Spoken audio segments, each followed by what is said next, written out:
Hello Paper Rose friends, it's Donna here from Donna is Playing Paper. I have a Slimline card for you today that combines Copic colouring and a watercolour background.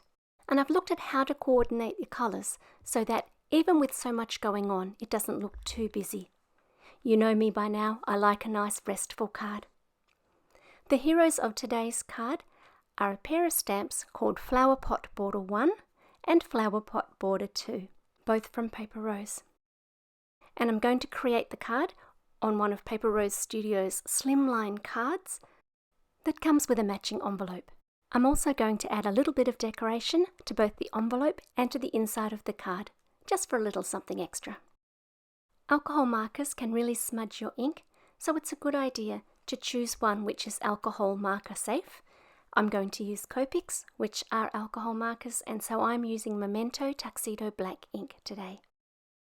I've got footage for you of a bit of the colouring, and I've held up the markers to the camera whenever I've swapped colour family so that you can see roughly which colours I've used.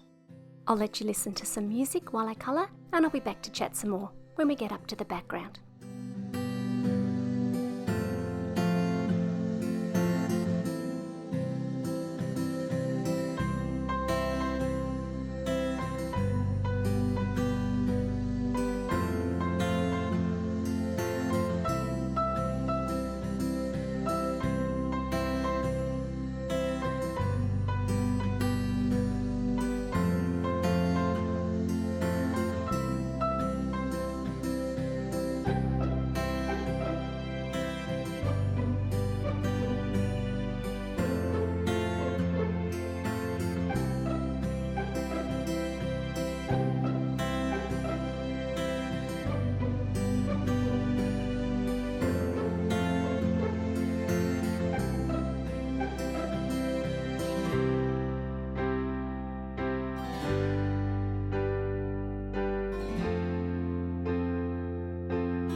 Once I've coloured them, I'm going to cut each of my 3 flowered pot borders out, leaving a small white border, which I find makes it so much easier when I'm cutting an intricate image like this.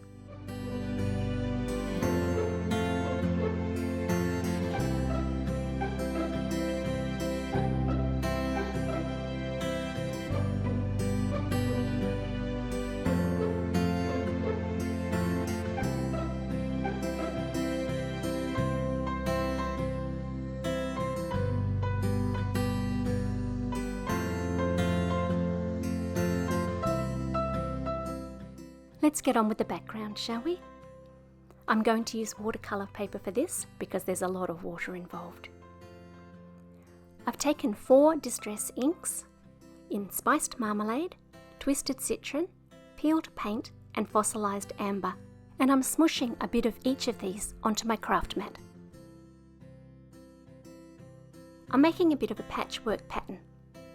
Then, after spritzing it quite generously with water, because I don't want the colours to be too dark, I'm putting my piece of watercolour paper face down and moving it around just a little. I know that green and orange are going to make a pretty muddy colour if I mix them too much.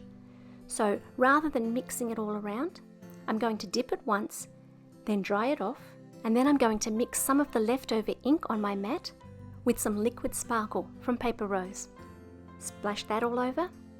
Let it dry, and then just to soften the look, I'm going to flick water all over the page and sop that up with a paper towel, and that leaves some nice lighter patches. Once everything's dry, I'm going to cut out the panel with the second largest of Paper Rose's nesting slimline rectangle dies, and that will mean that the panel sits just inside the card base because these match with Paper Rose's cards, and I'll have a beautiful small white border around the outside.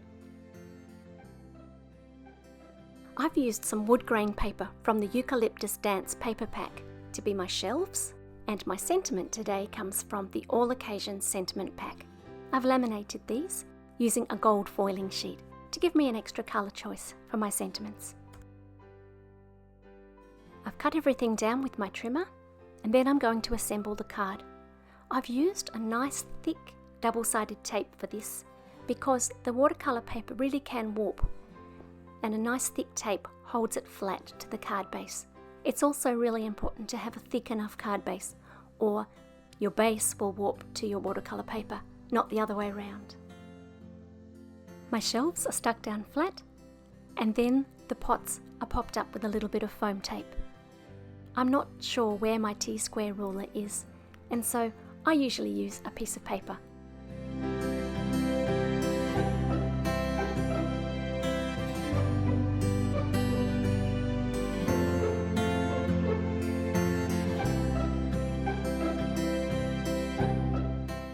I'm going to trim off the excess and then work a little bit on the inside of the card and the envelope.